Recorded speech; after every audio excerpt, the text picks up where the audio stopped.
Welcome back. Hope everyone had a chance to catch the earlier matches today between Waterloo and New Hampshire. It was a 2-0 for Waterloo. Really close second match, but the Flame Horizons were too real for New Hampshire to be able to overcome, so Waterloo were able to take it with a clean shutout. But now we are turning our college League of Legends coverage over to our afternoon matchup of the day between Kentucky and Murray State up in the North region. But as we continue our coverage in these early weeks, we want to let you know what the format for the Varsity League is, because we know there are some new faces out there tuning in. So, Return, why don't you really quickly sum that up for me? Hey, how's it going? So, right now in this season, it is no longer ULOL. We are the Collegiate League of Legends, hosted by CSL, hosted by Belfry, but we're covering it. But basically, the format differs quite a bit from last season. There are now 7 main conferences, including North, South, East, and West, which are more generic mainstream conferences. Any college in those areas can go and join them, defined by the state boundaries. But we also have 2 Big Ten conferences. They're basically, the Big Ten is divided up into East and West, and rounding at the end, it's going to be the Peach Bowl Conference, coming in clutch at the last moment. So how this normal season works for all of our North, South, East, West teams, it's going to be a 6-round Swiss tournament. Every week you get paired up against someone with an equal record, and if you come out of it either 6-0 or 5-1, you earn yourself a spot in the conference championship. Winner of the conference champion automatically goes on to our national champion 8-team tournament, which the Final Four will be hosted at Riot Zone Stadium at NALCS. And then going on forward, those other 3 conferences are a little bit different. Those winners will be going on top 8 to those national championship play-ins, along with all those second seeds from the conference playoffs. So definitely a lot of shaking up this season, but should be quite a fun time. Exactly. But now we are turning our attention over to today's matchups. Kentucky versus Murray State. Both teams having already suffered a loss in the tournament, which we just mentioned. You have to have at least a 5-1 record to make sure so that you can go on, keep continuing your college LOL tournament dreams alive. So that means each and every match from here on out for both teams is do or die. Yeah, you got 5 more weeks left, and 1 more loss means you are gone. You're relegated to what's called the Timo Cup, where all the teams who don't make the conference playoffs will be headed on over. So a little bit of a consolation process, but definitely your eyes have to be on the main prize here, the Collegiate League of Legends Cup. You want to get that free trip all the way over to LA Studios. So we'll have to see if they're able to actually come on forward, and the win here would be the first step, because loser basically is going home. Exactly, and before we get into the match, I'm just going to do a quick little plug for everything. Make sure that you are joining our Discord if you want to be able to talk to us. Just type in !Discord in the chat. You'll be able to find that. All you need to know is right there. Also, make sure to follow us on Twitter. It's going to be C-Star League, or you can even follow us at, I think, Collegiate LOL, if you want to be able to keep up to date with all our League of Legends activity. You can also find us on Facebook, C-Star League as well. We really appreciate everybody coming out and joining us here for these games today. Yeah, and we're going to get locked and loaded here. Looks like we're just waiting on a few people to come on through, but we will be hitting up to those champion picks and bans. And boy, we have been seeing a wild ride of the meta, especially with this 8.2 patch. Biggest one for me has to be that Nunu. I have not seen it gone locked in yet, because it always gets banned out, most likely on the red side, basically every time. Yeah, it really has to. It's become one of those staple bans. If you don't ban it, it's pretty much going to be first picked by the blue side. Though, I do want to see some teams try to adapt that into the gameplay, where you try to make it so that the enemy goes for that. You bait them into a situation where they have this jungler who's a little bit more of that supportive style, and then you pick someone who's much more early game and being able to punish the Nunu earlier. But we're going to have to wait to see how both teams adapt to it. Yeah, I'm not sure if anyone's going to want to be going that far in the mining games, because honestly, I think you just hit that first. Someone's like, we just don't want them to have Nunu. Just give them literally anything else. Don't want to have that much buffing ability, because it's not just good with our core of Azir and Kog'Maw. There's also, I've heard rumblings of Corki would be really good with it. And most generic attack speed-based ADCs are still insanely good, along with those mid-lane mages. It's just really nutty how much value you can actually get out of that pick. Looks like we might be heading over here in just a second. Also, pretty hard nerfs coming out on the 8.2 patch. Most notably for me, it has to be those support items, which isn't a nerf in itself, but it nerfs very, very hard that bot lane sustain meta where nobody ever died. Everyone took Relic Shield. Now Relic Shield evolves into, and all support items evolve into their Sightstone version after the 500 gold quest. You no longer get the bonus shield or the move speed or What does coin give? Coin. What was coins? Coin gives move speed. Coins with move speed. Okay. Coins gives move Spooky speed. Ghost. You forgot Spooky Ghost. No. Movement Spooky speed. Ghost is the. Yeah, it's the Frost Queens. Oh no! I'm then- talking about the quest upgrades. So like before, you used to give Targons, it used to evolve into Spooky the Ghost. shield. No, Spooky Ghost is what you get from building Frost Queens. I know, that's what I'm saying. That was the upgrade. No. The what you know how you have the quest? Whenever you finish the quest, you get the ability from it. So when you finish the quest on Frost Queens, or from basically just Butter Knife, you got the bonus move speed whenever you hit somebody. Oh yeah. What was the coin? The coin was Shoot. I feel like the chat's gonna yell at us about what it is, but I forgot about it. besides the point, no matter what, those are all gone. It's just See, as you just get casters, sight zone. we keep moving Yeah. forward. We move forward. Yeah. We're in the present day where it's no longer got that. That's gone forever in our minds. It just sliced it out. But we have to talk. I want to talk about the supports a little bit more because we are going to see a little bit of that change. Like you said, no more overheal. So we've actually been seeing a lot more of these poke supports coming back into flavor.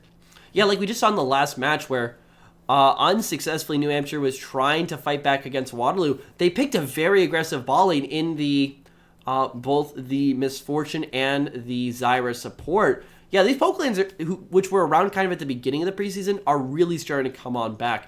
And Lulu also was permanently picked by the side of Waterloo. They won with it both times, so I'm starting to be inclined to think that that's actually a pretty solid pickup. And maybe we'll see even more of those start to come to fruition is, yeah, no more oppressive relic shields on ADCs. You can actually finally open up the bot lane, but one thing that's still here to stay has to be those stopwatches. I think we've averaged now 7 per match, because I think there were 7 in the first game, 8 in the first game, 7 in the second game.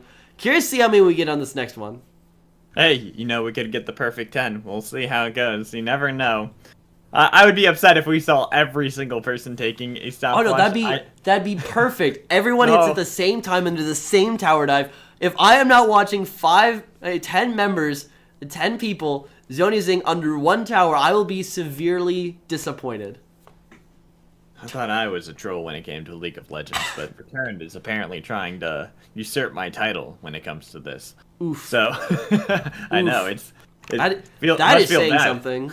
Exactly. I don't want to see too many stopwatches. I can't wait to the day where that gets nerfed and we see maybe 1 or 2 take it in very niche kind of situations.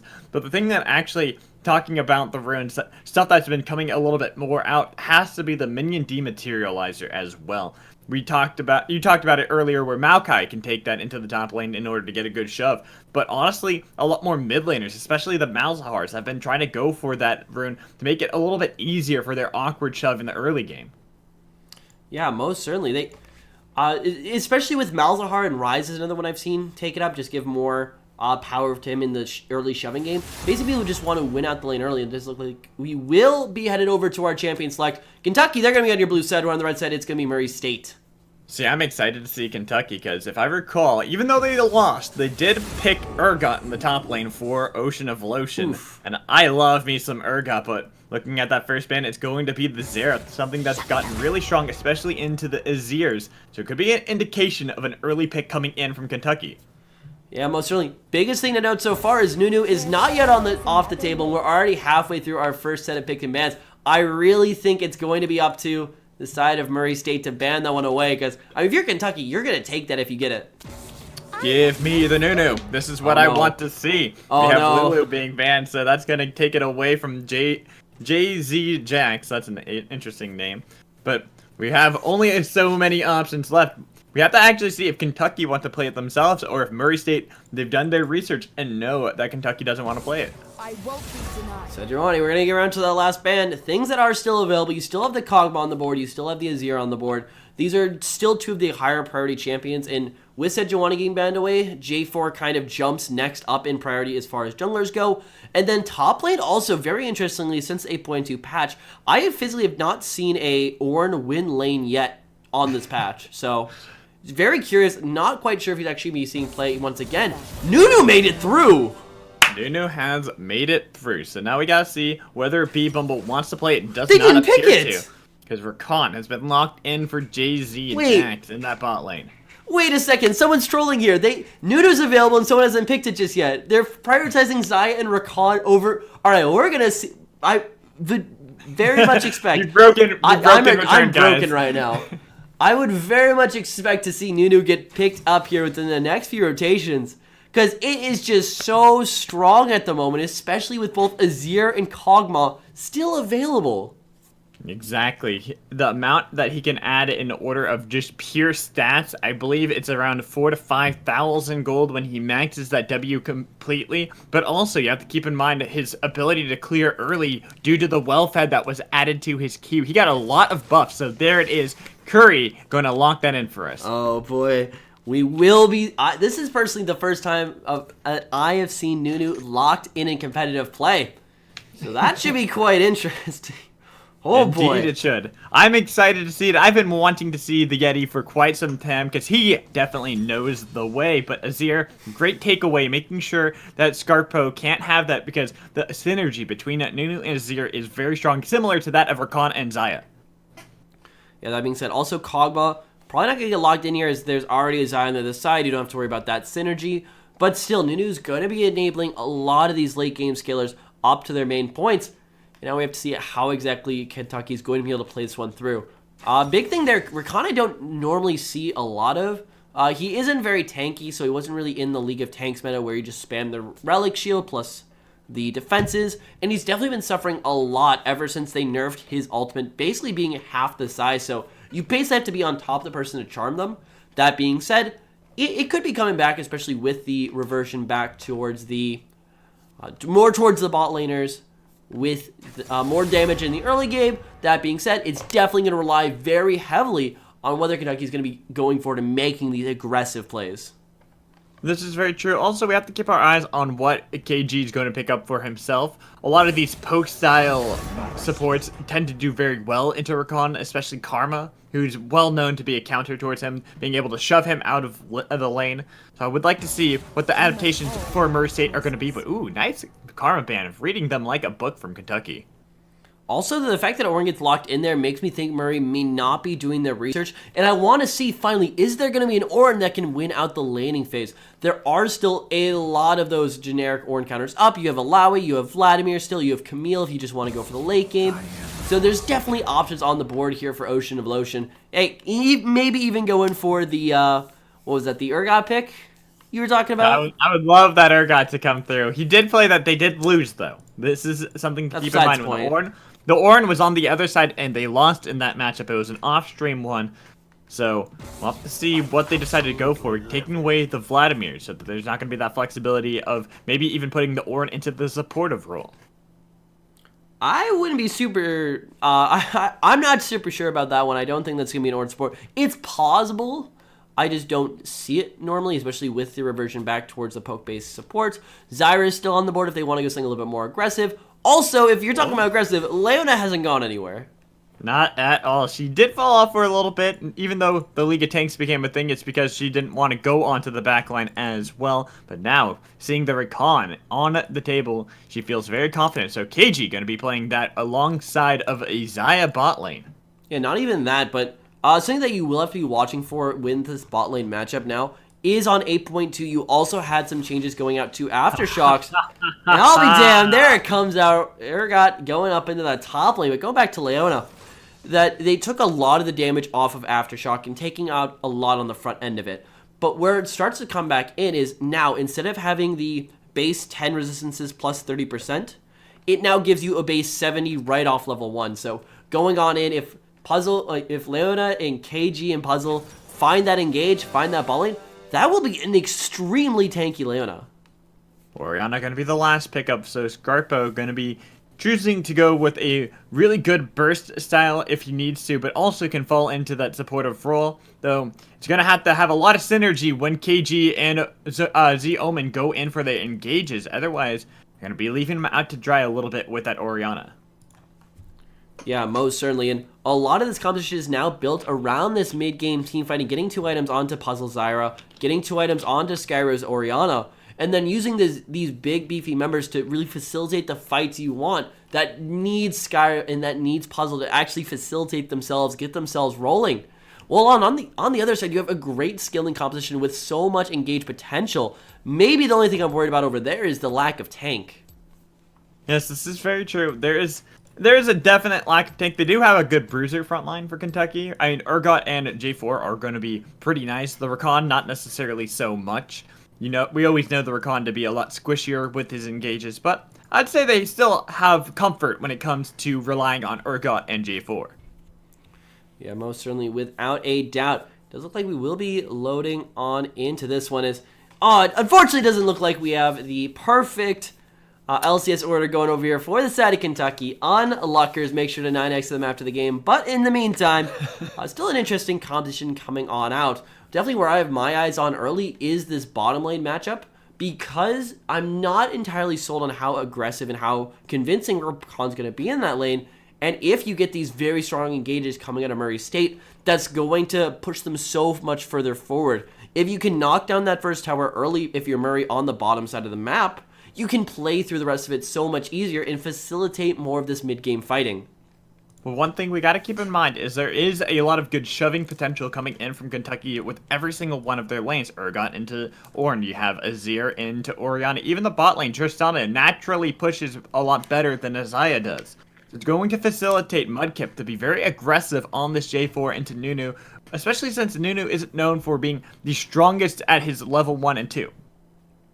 No, most certainly. A lot of that strength comes back when you look at the counter jungling game, especially in this new meta where, even just in the new season, where you don't have catch-up XP on the jungle camps, it's very easy to set someone behind. So if Mudkip goes out, doesn't get a few of these plays going in his favor, it's very easy for Curry to just go out there, steal a few of his camps, and keep that J4 very far behind. So I want to see what the rotations are going to be coming in from Curry on this Nunu. That's something we don't get to see too often, especially after the massive buffs that he received in 8.2. So it's going to be a lot of question marks. We're not quite sure on the exact pathing that we'd want to see be the most optimal into a Jarvan. Yeah, definitely so many question marks still up in the air. About a minute out as we get on to this one. But yeah, just to recap, this is still the Northern Conference, and both these teams are on the ropes as far as rankings go, and they need this win to keep their playoff hopes alive. And honestly, they're in the North, and this is one of the most stacked regions, I'd have to say. You got big names like RMU, like you got Lord's University, I believe. Let me pull up the script. There we go. Sorry about that. But Columbia College, Maryville, these big teams that have either won it in the past, the collegiate championships, or are very front runners to actually come forward and win it this year. And you have to wonder what's going to bring these teams up, what's going to separate them apart from the competition. Exactly, and even looking at the history of the two teams we have right now for Kentucky and Murray State. Kentucky, last year, they lost all 5 members that had been competing in the college law, back then was called U-Law. So they had to make a full new team, and a lot of them were support mains. They weren't really necessarily people who had a lot of flexibility, and even the 5th member they had was a Teemo main. So it's really difficult when you're trying to make a new team, despite having maybe a better record. It doesn't necessarily make you the best team, period.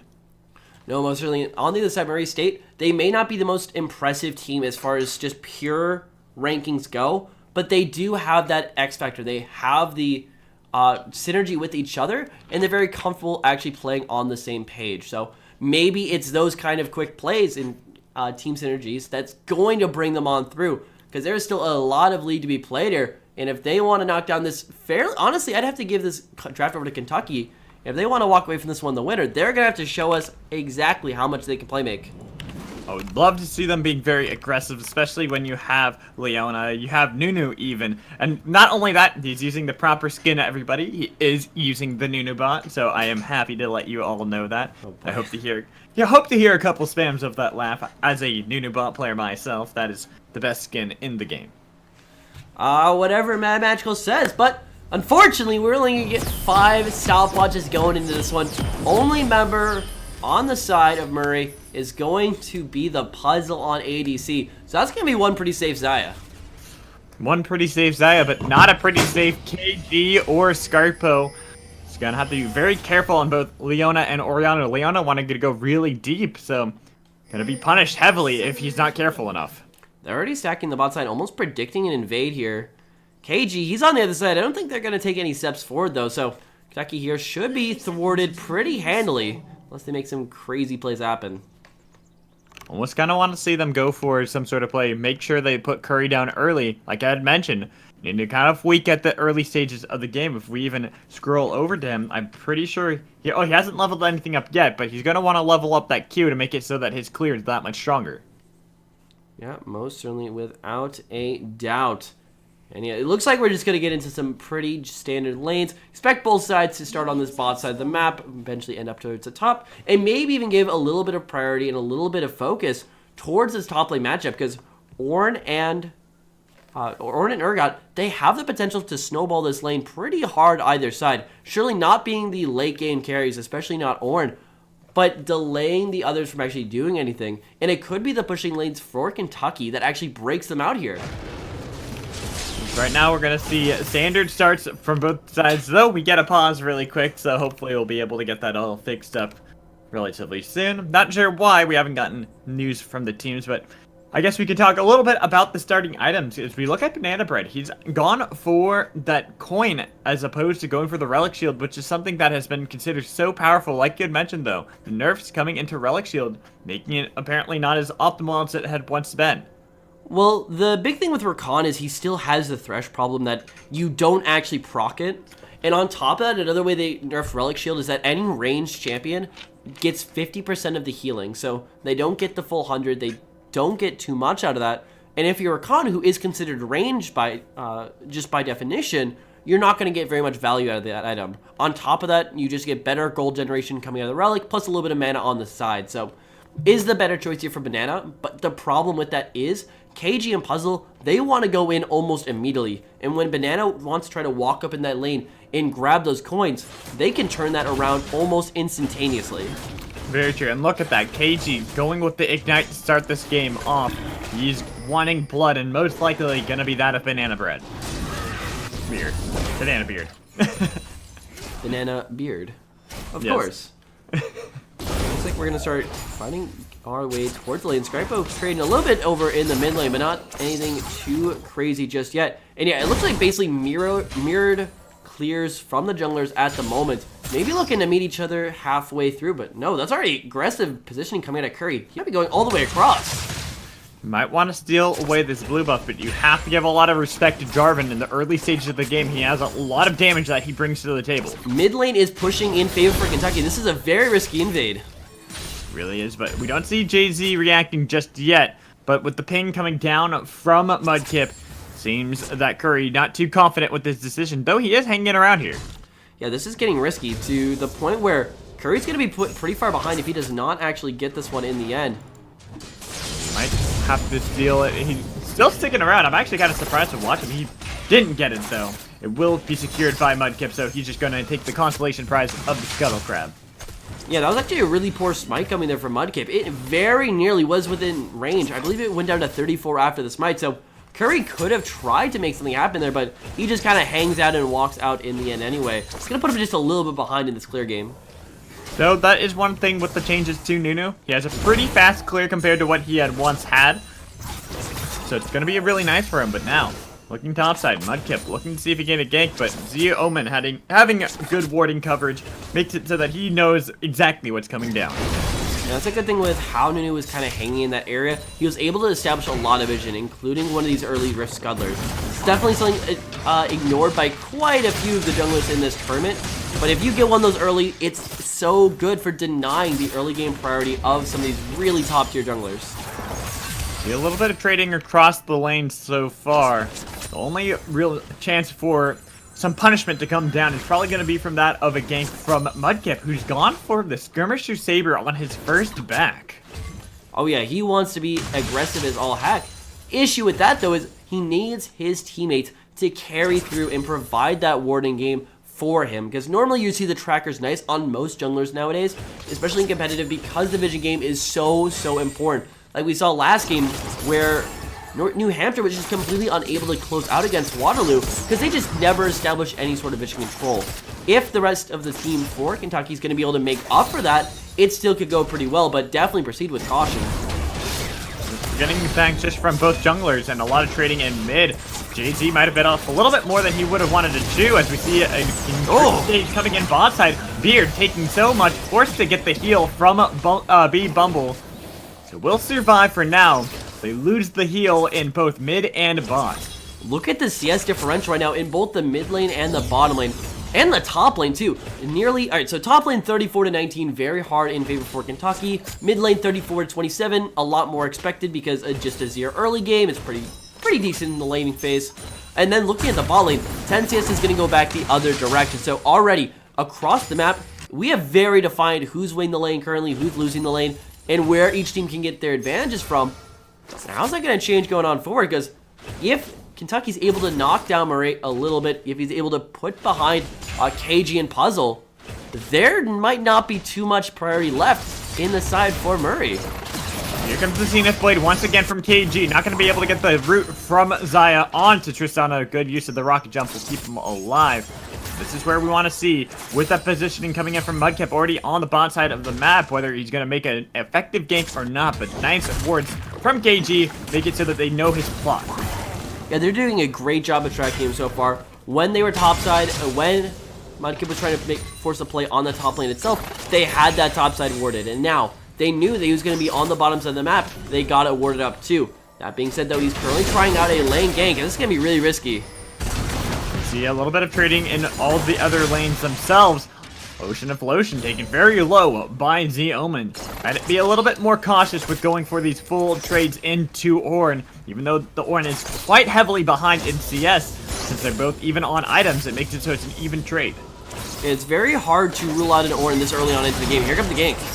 Comes the gank, but look who's still here. It's Mudkip. He wants to go into the backline, looking at the backline as well. Curry there to root up with Puzzle. They get the flash because they ignite, burning onto Mudkip. Teleport being used. They have both of them being answered. Ocean of Lotion throwing back Curry. It's very low, but the final first blood coming in for Ocean of Lotion. Not gonna hit from Z-Omen. The Call of the Forge God does nothing as JZ Jax knocks him back in, getting the flash out of Ornn, but it's too late as Banana Beard is able to secure that for the team.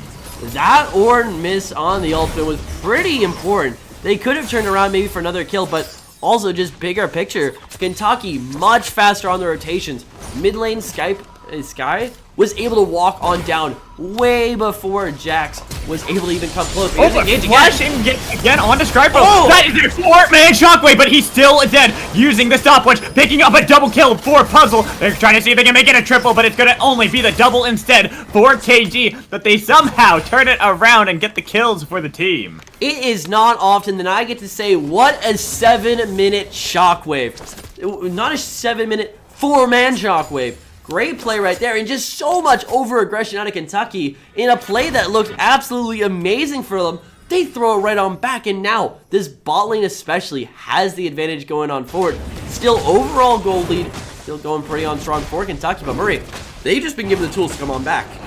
Not sure what in the world Kentucky were even thinking. They thought they had the pick, but you have to give respect over to Orianna. She's a level 6. She can use a shockwave if you're all gathered up right on top of her with her ball there to give her the shield. But unfortunately for them, that means they lose a lot of their advantage, that tempo that they were gaining, and even give over a free Cloud Drake to the side of Murray State. Definitely not something you want, especially get to a new who can use that to even expedite his counter jungling process, pop into the jungle, pop out of it as quickly as he physically can. And he's gonna keep the farm game rolling so far. But speaking of farm, these gold leads are just getting even worse in every single lane, and something's gotta have to break, especially because Murray is gonna be that earlier scaling comp, especially once you get that 1 item, once you get that 2 item on these lanes. I expect so much more pressure around them, but already mid lane, check out that potential gank. Mudkip, he wants to keep going. He wants to see if he can put on the pressure onto Scarpa this time around, making it so that they cut down the feet of the person who hurt them before, making it so there will be no shockwave if they want to go for a dive in the near future. But really good play by Orianna. He'll stay right under the tower, not going too far out. Banana Beard got caught out on a ward when he was trying to join that play up in the mid lane, so the entire thing gets called off in the end. Now we're also starting to get to a point where Curry's not really mimicking in the jungle as hard. He doesn't have that much vision laid out despite having a tracker's knife. And there's a pretty good opening now for Mudkip to go out and make some of these plays. Especially if we look towards the top side of the map, as we see Ocean of Lotion having the Phage compared to that of just the Glacial Shroud for Z-Omen. It's a little bit surprising still, because Ornn can build the items in lane. He can keep himself ahead of his opponent, but Ocean of Lotion doing a great job with that CS, keeping a lead, not even shoving the lane too hard, so that's an easy potential dive. Yeah, and this sets him up to really just control this side of the map. We've already seen Curry and off the side Mudkip. They want to focus on that bot side of the map. They want to get those ADCs especially ahead early with how much pressure has already been put on that lane. And if they can't make their way up the top side, Ocean Lotion, he's setting himself up very nicely. Still probably needs that Black Cleaver before he really just straight up controls that lane. But even after that, he gets that vision control, he gets defensively warded. He is ready to even take that tower. I want to look towards the side of Murray State and what they can do to gain the gold lead themselves. After having had a devastating play just a couple minutes ago, but then making a miraculous comeback off of a misplay from Kentucky, they're still dead even with their opponents. They have potential avenues to take the lead. Oh, without a doubt. This game is still very open on both sides, and the carry threats are very well defined on each side as well. With the side of Kentucky, it's going to be really exploiting this top lane as really, Ornn doesn't have too much to come back to. Once Ocean Lotion gets a little bit of an item lead, once he gets that armor penetration, things usually just go downhill from there. And mid lane, the Azir into Orianna, it starts to curve back a little bit once Scurio hits that 1-item spike, hits that 2-item spike, and is able to contribute a lot to these mid-game team fights. If it just goes to laning phase, Azir, he's still got the range advantage. That he does, and not even just that, really good initiation tool that if they need it, if he gets a good flank onto someone, gets a nice pick onto, say, Scarpo, or even onto Curry Fighter, take him out. They're going to try to go for an engage into the bot lane, but both B, Bumble, and Banana Beard are quick on the call to get out of there. Yeah, not going to get them out of the way there, because that's actually an extremely safe bot lane coming out from Kentucky. Tristana can jump away at any point in time with the rocket jump, trying to buffer out whatever she might get hit with, but here could be a play. Looking to see if they can get Scarpo. That's the Emperor's Divide, but flashing away from the flag and drag. A little bit more poke. They're not going to do too much. The Shockwave will burn out the heal as the barrier is popped by Orianna, still alive underneath the tower. A little bit of mis-synergy there from Jay-Z and Mudkip, because if you line those two things up, if you get the knockup directly after the Shrima Shuffle, you can keep her airborne for that much longer, and that potentially even solidifies a kill. But the flag and drag comes just a bit too late, lets Skyro actually flash out on the way. And now maybe you need to look for that return gank. Just in a few minutes here, you still have the J4 ultimate, the Cataclysm, to lock her down in place. But that's going to require another return. And Mudkip, he's doing a pretty good, Curry rather, did a pretty good job keeping this one warded. Look at this Cataclysm coming down, trying to go in. Absolute zero. Might be able to save the life, but it's only going to look to see if it can trade kills instead. The snowball should be enough as the slap comes in from the Yeti. If only there was a stopwatch on that man, maybe he would have survived long enough to be saved. But still, Nunu, he does damage in the early games. That he does, especially when he gets enough with the well-fed. We've talked about his buffs that were coming in earlier. He does a decent amount of damage, but still, it's only going to be a trade of kills. The jungler for the mid laner, not necessarily something you want to have, because now Scarpo, he's out of minions for a little bit of time. Without a doubt, and that's just going to exacerbate the gold differential in this mid lane. And a big thing with Orianna is if you are never able to get up to that curve of items, if you stay behind for just too long, you're not going to be very effective in these fights, and those ultimates just might not be enough to actually turn the fights around. And at that point, it might all be on the shoulders of Puzzle to really get this one going. I want to see what we're going to expect from these laners now that we're seeing these leads. Look at this. Puzzle with a 20 CS lead over the side of B Bumble. Even has a kill over his opponent, so doing a little well for himself. If we take a look over at to the gold, he actually has almost 800 gold over his opponent, so he's getting these items. He's getting a little bit of a lead for the team, but unfortunately, that's really the only place where we can see a massive lead like that. Exactly, and that is being shown off with this first item. Great thing with Xayah is you hit that 2-item spike, unlike the 3-item spike, because your W basically counts as a Zeal item. It doesn't give you the crit, but it gives you the attack speed of if you had that much. So definitely getting a lot more value out of it a lot earlier, but already, Murray, they're looking to knock down this first tower. They're going to be able to get the first brick gold for the team. That can start swinging things into their favor. You talked about this mid-game oriented team comp that was drafted by them. This would only exacerbate the problem for Kentucky. Without a doubt, you gotta wonder if Banana Beard, if he's gonna go in, because that tower just went down. did, but that's the solar flare. Going on to Banana Beard, the quickness, trying to see if it can lock anybody up with the Feather Storm Grill. Dodge it away as they return that right back into the face of Rakan.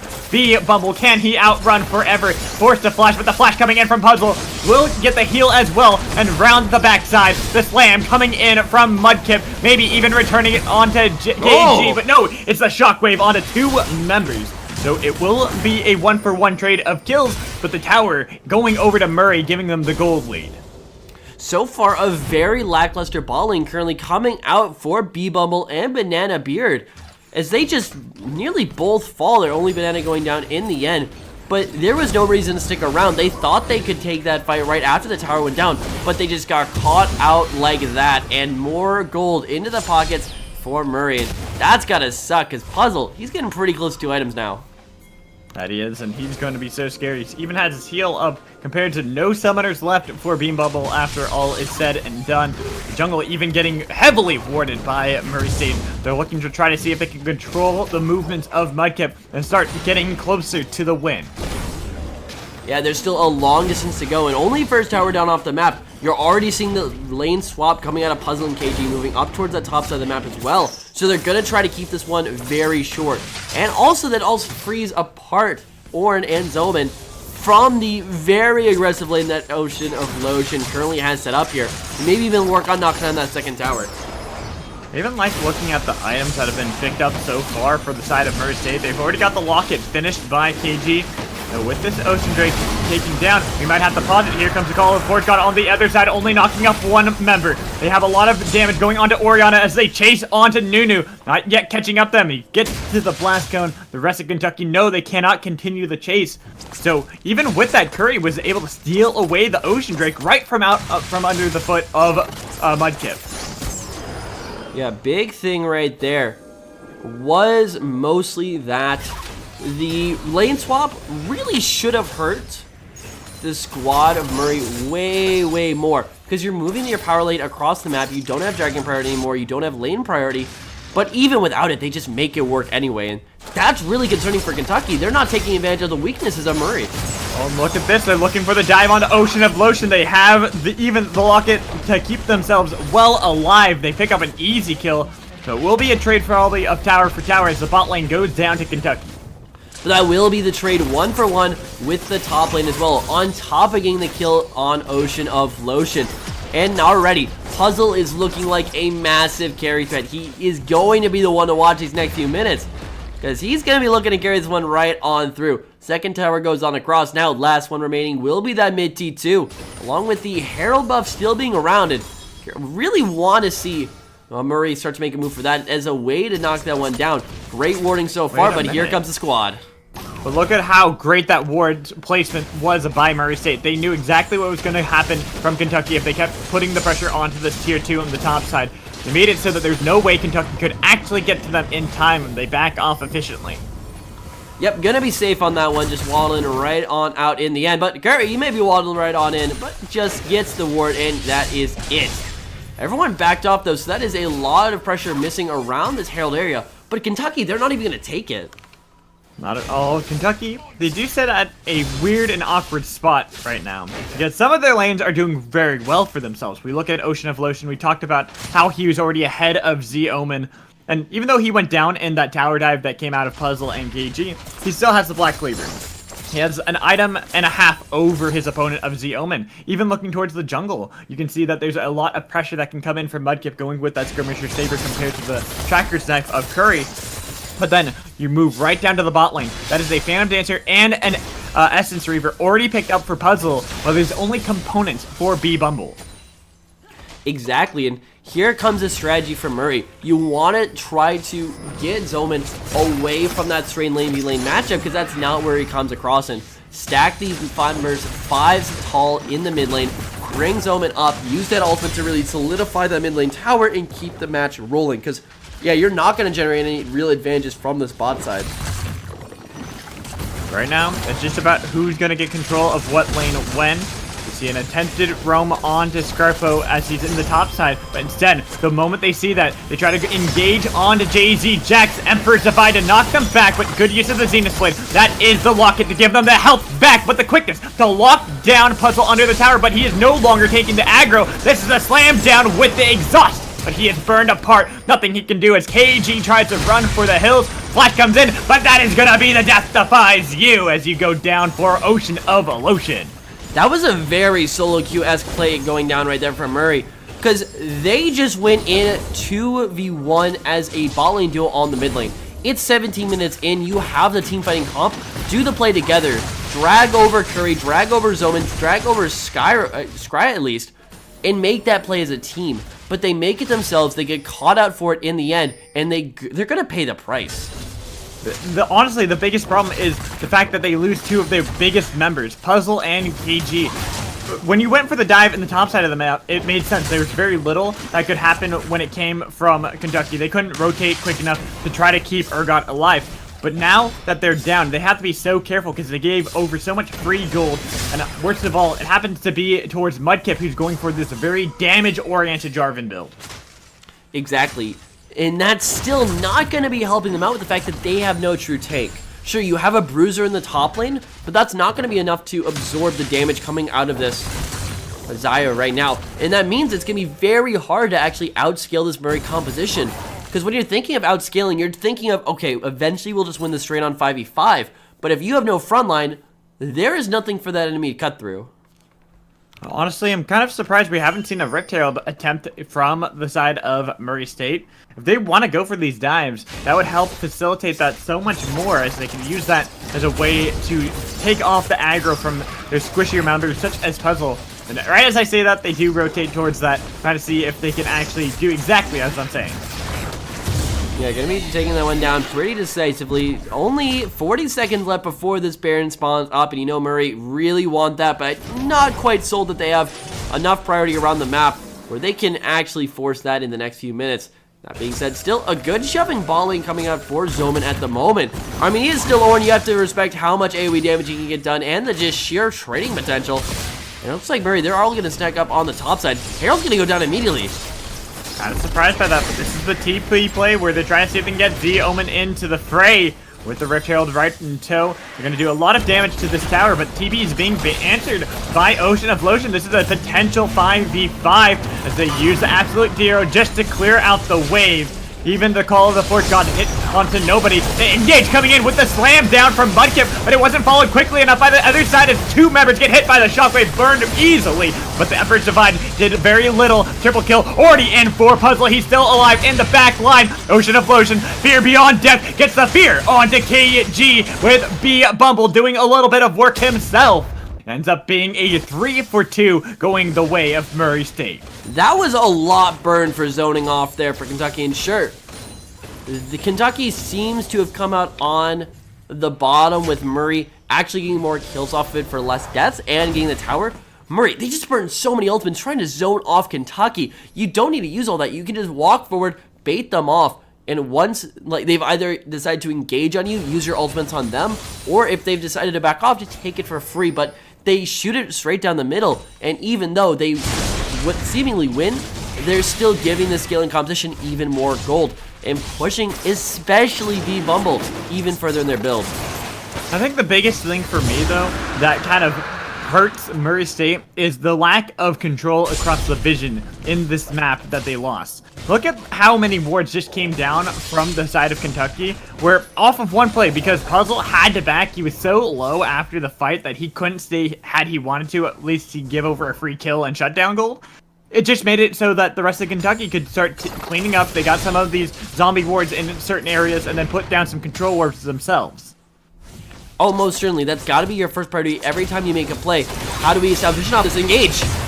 Engage right on to the Puzzle. Still alive, but finally the heal comes down. Not sure why you used the Emperor's Divide the other way to push him back, but I guess you got a free summoner out of it in the end. Yeah, an interesting stream is shuffle to say the least, but Jax maybe wasn't super committed to the play and wanted to get him right on out. But that being down means there is no Emperor's Divide available to defend this mid lane tower with, and you're already seeing the 1-3-1 start to form here. Most surprised we don't see KG go for the full aggression, but he got chunked out pretty bad by Beam Bubble in that one. Gotta be a little bit more careful, but Puzzle forced to use the Feather Storm. Zenith Blade didn't connect, so there's a possibility that an engage can come in from Kentucky as the call of the Forge God from behind from Zeman did nothing, and he's pushed back under the tower, thrown around by Ocean of Lotion, gives over a free kill to Banana Beard. Alright, these macro plays coming out from Murray State are very confusing at the moment. I'm not sure why in the world Zoman just appeared on the backline with absolutely no help coming. You need to fight this one front to back. You have the team fight. You need to force the team fight, but they're opting into this weird 1-3-1 split push composition with Orianna as a split pusher and just ignoring all their power. Yeah, it's very confusing. I understood the attempted play. Had KG connected that Zenith Blade, he would have taken the ride with B Bumble back to the tower. Then they have Zeoman right on top of it, so they could have the Wombo combo. But you got to make sure that it lands before you commit that hard. Otherwise, you got to back out, and now you can just give over your tier 1 towards the side of Kentucky for free. Exactly, it's these small throws that just bring these teams right back into the game and keep the game rolling.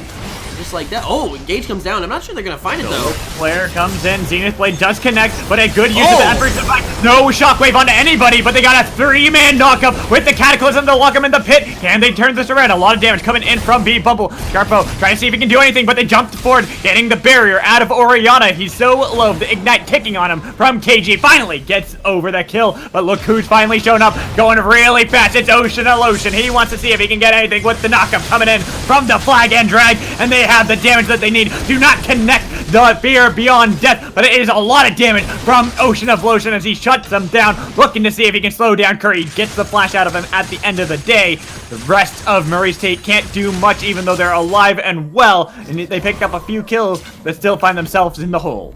This is just questionable call after questionable call coming out of both sides, especially off that last play. B-Bubble jumps back in on a play that he had absolutely zero business going back in on, gets ignited and dies for it. It's all these small misplays that just give the other team that much more room to actually play through the rest of the game. And the most consistent one right now is Zoman pushing out that bot to the map. Sure, he's been caught a few times, but at least he's still solidifying that vision game. And almost like Murray refuses to actually group up and fight together. It's a little bit questionable. They have the superior team fight comp as well, especially when you have Ornn and Leona paired up together on top of an Orianna. So they could really easily go for this, but now that they've made these weird calls, they've given up a lot of that control around the Baron that they desperately would have wanted to. And honestly, even looking to see if they can bait in Kentucky to try to fight them around it might be too dangerous at this point. It is definitely something you have to keep in mind. It is absolutely terrifying to play around. And one more pick for either side really just turns into the Baron almost immediately. And if Murray gets that, they can finally start acting on this team fighting prowess. They finally have something that breaks through the straight clearing that Kentucky has, especially with Jax on the Azir in the mid lane. But if it goes the other way, you have the perfect scaling 2 you could ever ask for. A little bit of skirmishing coming in from Ocean of Lotion and Zeoman. A lot of damage actually being shoved out by this Urgot, trying to see if he can turn it around, but the tower finally goes down towards Murray State in this mid lane. They're getting a slight edge in the gold lead, but not really going to do too much for now. Not going to go over quite just yet, and it does look like we're finally getting a little bit more priority from Murray around this Baron area. But still, they don't have that straight vision control. It's very hard for them to actually knock this one out of the park. But heck, they've got Nunu. They might just start it up. They do, and they also realize that Mudkip, he's going for that damage build, and that Nunu is going to be able to survive these fights for far longer. So if they do catch him out, they can actually win this, and it looks like they're going to turn their attention onto Jay-Z. Here comes Azir, didn't do enough as the Cataclysm locked him in the pit. The 2-man Shockwave only gets 1 as they look for more. B-Bumble jumping forward. He helped out. Ocean of Lotion did so much work. Even that Righteous Glory to slow down Z-Omen. Possibly going to be able to burn him down for B-Bumble to get the ace. And somehow, Kentucky winning that all from that great flank with Ocean of Lotion on Urgot. Mudkip just walks into the Baron buff at the end and just goes down immediately. But overall, yeah, well executed fight there from Kentucky. They caught out the rest of Murray when Zoman just wasn't around. The front line wasn't there, and they're just able to cut through people immediately. Items, big items now being completed on the side for Kentucky, especially B-Bumble. Gonna be looking to pick up quite a lot after that one. In top lane, just forget about it. You have Black Cleaver plus Frozen Mallet already on the 6-1 and 4 Urgot. This guy is going to take complete control, not only of the fights, but of the side lane as well. Gonna slow them down, gonna speed himself up with that Righteous Glory as well. Honestly, it's understandable why they want to go for this pick, but now the Infernal Drake gonna be a possibility of a fight. They killed B Bumble already. Scarpo was exhausted and used the barrier to flash out, but after Curry took down the dragon, he gives over his life to Jay-Z. I mean, that is the option you get with the Nunu. You basically can just trade your life for whatever neutral objective you want. Walks directly into the drag. There is no physical way he can be outsmited, especially once Mudkip was absolutely nowhere to be seen. And with all that, that's just another objective going on over, and that makes for a very scary Elemental Dragon going on forward. It does look like we'll have one more Infernal Dragon. Imagine 5 Elementals plus the Elder Drake onto this team fighting composition. That might be the new win condition at this point. Really gotta be for Murray. They kind of threw apart what they had earlier. They had such a great lead and the team fight composition was working out, but then they never actually went for it. Now Z Omen, he might have himself caught out, giving Ocean Lotion his 7th kill of the game alongside the Baron. It doesn't seem that they're keen to stop anytime soon for Kentucky. No, and this is exactly the competition they picked up for, but also on the other side, Murray, they're going to keep pushing that bottom lane out. They've got the Zaya. They can get this push going quite quickly. And it's only Rakan going back to stop him. Does seem that way, but great use of the Shockwave to cancel out the rocket jump. Looks like we might have the possibility of a base race. The rest of the members of Kentucky decided to back off. Curry went for the engage onto the rest of the members of Kentucky, but the Fear Beyond Death will say, you're not going anywhere today. The inhibitor still alive for Kentucky, barely held on by Jay-Z and Bumble. And they're going to keep pushing down on that bottom side, and Banana Beard is still looking for him. Oh, Banana Beard, you shouldn't have face-checked that. I'm sorry, but you just gave over a free kill. Even though they're going to try to look to see if they can continue stopping the banks, while Z Omen finally spawns back up, doesn't even use the Call of the Forge God to connect onto anybody. Eventually, Ocean Lotion and Mudkip will get themselves the inhibitor. The rest of the team finally gets back to Murray State, but it seems that the rest of Kentucky will be able to get out of there. Overall, that is a W for Kentucky. They get that inhibitor, and that just gives them more priority around the map. They can start tearing down this top lane as well and keep the snowball gold lead rolling. They're currently about that 4K gold lead up across the board. And even so, they're looking very nice right now. A very interesting build coming out here from B Bumble. He went for the Blade of the Ruined King before completing the rest of the crit items. And I understand that you want to throw in a little bit of just HP shred because of how many beefcakes are on the other side with Zoman and with the Nunu. But I'm not super sure that's actually going to be worth its weight in gold. I wonder if you maybe just rather have the triple crit by now plus the armor shred you get with the Last Whisper. Yeah, I am in agreement with you on that. It definitely is wondering why he would want to go for that. But look over at the puzzle. He's already got himself that Guardian's Angel, so he's going to be pretty safe in these fights. So even though that the rest of Murray State have found themselves in a bit of a hole now, gold lead going over to about 3,500 for the side of Kentucky. Could be an even fight on the Scarfo. Yeah, look at Ocean. He's not afraid. He even uses the disdain to throw him back. Has no use of the Fear Beyond Death to secure the kill because he knows that it's an easy pickup there. There is nobody in this game who can go one-on-one with Ocean of Lotion's Lobster Man himself. This Urgot is untouchable. I'm sorry, but it's a Crab Man. Lobster Man. No, it's Crab God. Come on.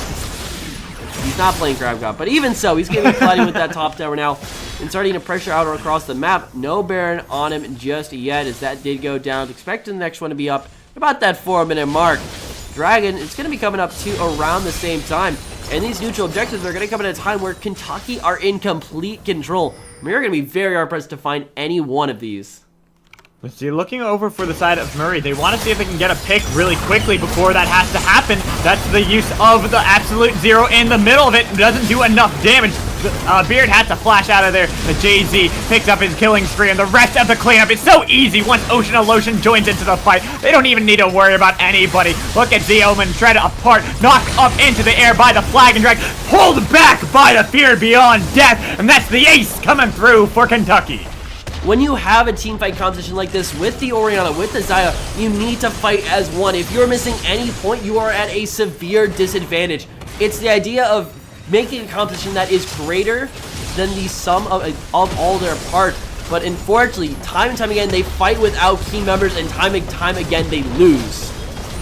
Honestly, it all boiled down to that. It's Kentucky taking down the Nexus Tower. They get the Nexus. You see the emotes being spammed out. They get game 1 over a well-fought victory against Murray State. Yeah, not too much you can add on top of that one. Definitely, Murray, they found those early game leads. They had the competition to play through it, but then it was just time and time again, lapses in judgment in the macro game, undisciplined play where just a few members got caught out, bought enough time for Kentucky to just come back in that one and take right on over. I don't know even what adaptation you can make going forward here. You either need to double down on the early game strats, actually play like you have the lead, maybe get rid of the order, because once again, it's still technically has never won a lane yet today. But even going on forward, maybe you want to adapt to play that late game, but the big part of that is you just need to find what your style is and actually play it. Because they were just across the board all over the place in this one. So that's where I was going to ask you, but you already answered it. Is do they need to change composition or just gameplay? And it is gameplay. They had a great composition, but they just didn't actually play to the win condition of said composition.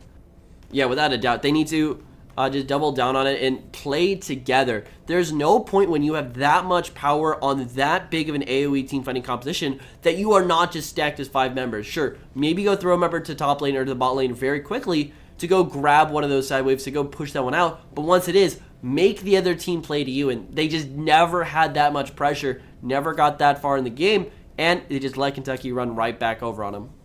They really did. But guys, we're going to get ready for game 2 between Kentucky and Murray State. So we hopefully will have that really shortly for you guys. I'm excited to see if Murray State can turn it around. Let's see if you guys are feeling the same. But we'll be right back here at the C-Star League. I hope you guys enjoy everything.